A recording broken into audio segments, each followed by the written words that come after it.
Hello friends, आज की इस वीडियो में हम आप लोगों को बताने वाले हैं कि ये जो आप पैनल अगर आप बना लेंगे घर पे तो आपका टाइम जो है वो वेस्ट होने से बच जाएगा। और कुछ कंफ्यूजन जैसे कि आपके घर के बाहर जो ट्रांसफार्मर होता है वहां से जो लाइट फॉल्ट हो जाती है या फिर फ्यूज ब्रेक हो जाता है तो आपके घर में एक फ्यूज नहीं आता है, तो आपको लगता है कि मार्केट से गया हुआ है या फिर घर से गया हुआ है।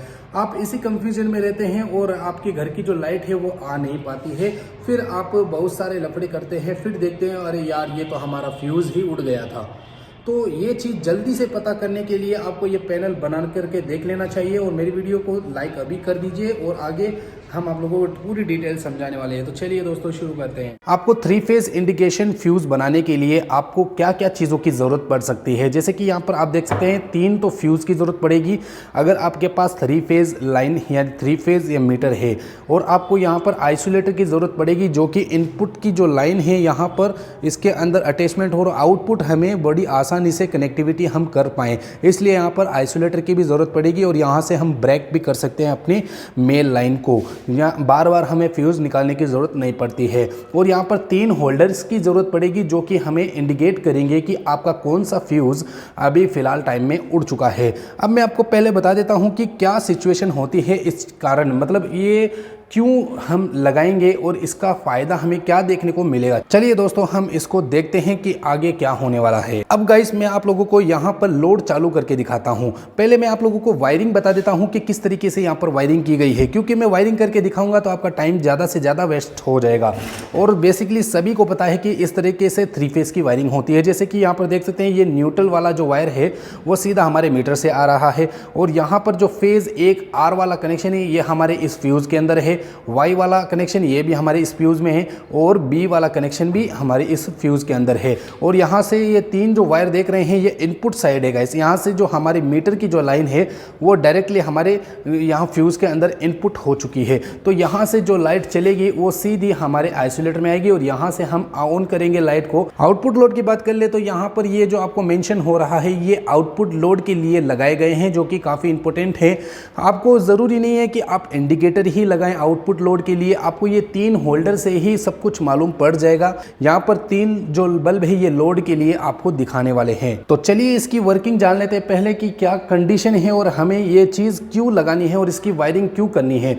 तो मैं यहाँ पर आइसोलेटर को जैसे ही ऑन करता हूँ तो हमारे घर का जो लोड है वो कंप्लीटली चल रहा है। अब मैं क्या करने वाला हूँ, यहाँ पर मार्केट की एक फेज़ उड़ा देता हूँ, यानी कि मार्केट के अंदर जो ट्रांसफार्मर के नीचे जो फेज़ होता है मैं उसको ब्रेक कर देता हूँ। ये देखिए गाइस मैंने ट्रांसफार्मर की लाइन को ब्रेक कर दिया है। यहाँ पर आप देख सकते हैं ये बल्ब ऑफ हो चुका है और 2 फेज हमें यहाँ पर देखने को अभी प्रेजेंट टाइम में मिल रहे हैं। तो अब क्या हो रहा है कि हमें पता नहीं है कि मार्केट से लाइट गई है या हमारे फ्यूज से लाइट उड़ चुकी है। हम इसी भरोसे में रहते हैं कि हमारी जो मार्केट की लाइट है वहीं से ही गई होगी, फिर से हमारी जो लाइट है वो वापस आ जाती है, फिर हमें लगता है कि हाँ ये फ्यूज़ नहीं था। लेकिन हम कितनी देर इंतज़ार करेंगे, हमें कैसे पता चलेगा कि हमारा फ्यूज़ उड़ा है या फिर मार्केट से हमारी लाइट गई है। जैसे कि मैं एग्जांपल देता हूं, अभी यहाँ पर मैं मार्केट की लाइट जलाता हूं तो यहाँ पर देख सकते हैं ये बल्ब ऑफ हो गया। अब मैं यहाँ फ्यूज़ की लाइट भी जला देता हूं तो भी आपको वही बल्ब ऑफ देखने को मिल रहा है। तो आपको यही लगेगा ना कि हाँ यहाँ पर मार्केट की लाइट चली गई है, मार्केट से जो फ्यूज़ है वो उड़ गया है, तो हमारा फ्यूज़ तो नहीं उड़ सकता। यहाँ पर आप देख सकते हैं ये फ्यूज़ नहीं उड़ सकता। ऐसा ही हमें कुछ महसूस होता है इस चीज़ में। तो हम आप लोगों को अब बताते हैं कि जब फ्यूज़ उड़ेगा तो लाइन बाय लाइन आपका जो लोड है आपको पता चल जाएगा कि आपका कौन सा फ्यूज़ यहाँ से ब्रेक हुआ है और वही फ्यूज़ आपको री एंटर कर देना है। फ्यूज़ ब्रेक सिस्टम बनाने के लिए आपको बेसिकली एक होल्डर की ज़रूरत पड़ेगी और एक आपको छोटा सा एक होल्डर की लाइट जो होती है ये जो 0.5 वोल्ट का होता है, हाफ वोल्ट का होता है, ये आपको ज़रूरत पड़ेगा। इसकी वायरिंग आपको कैसे करनी है, जैसे कि आप यहाँ पर 2 वायर देख रहे हैं, इन दोनों वायरों को आपको कनेक्शन कहाँ करना है, पहले आपको ग्रिप को यहाँ से हटा लेना है। अब यहाँ पर आपको क्या करना है, इसका जो एक सिरा होता है यानी कि बल्ब का जो एक सिरा होता है इसको आप इस साइड में डालिएगा, बल्ब का दूसरा सिरा आप क्या करेंगे इस साइड में डालिएगा। तो गाइस इस तरीके से आपको एक होल्डर की वायरिंग तो कर लेनी है इस तरीके से, यानी कि एक लाइन इसमें डाल देनी है, एक लाइन इसमें डाल देनी है। आपको न्यूट्रल की कोई ज़रूरत नहीं है, इस तरीके से आप अटैचमेंट दे दीजिए। अब यहाँ पर आपको तीनों फ्यूज़ के अंदर बेसिकली इसी तरीके से दे देना है। तो गाइस जैसे कि आप देख सकते हैं कि तीनों वायरों को मैंने तीनों होल्डर के अंदर कनेक्शन कर दिया है। यहाँ पर ये सेकंड फेज़ के लिए है और ये हमारा थर्ड फेज़ के लिए है।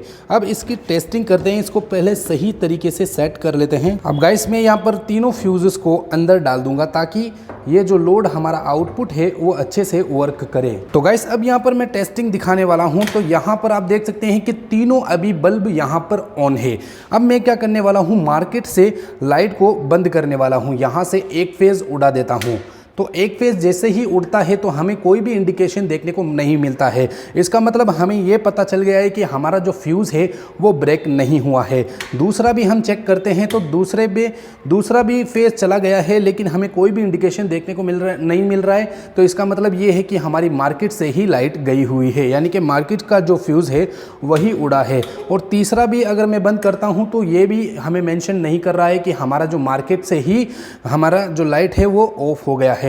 तो अब हम क्या करने वाले हैं, यहाँ पर फ्यूजेस को उड़ाने वाले हैं। यानी कि आपका जो आउटलोड हो गया या फिर शॉर्ट सर्किट हो गया तो आपका फ्यूज जैसे ही उड़ता है तो आपको यहाँ पर इंडिकेट कर देगा। ये देखिए गाइस, यहाँ पर आपको इंडिकेशन दे रहा है कि आपका जो फ्यूज़ है वो ब्रेक हो चुका है, यानी कि आपके घर के अंदर से ही हुआ है, ये मार्केट से नहीं हुआ है।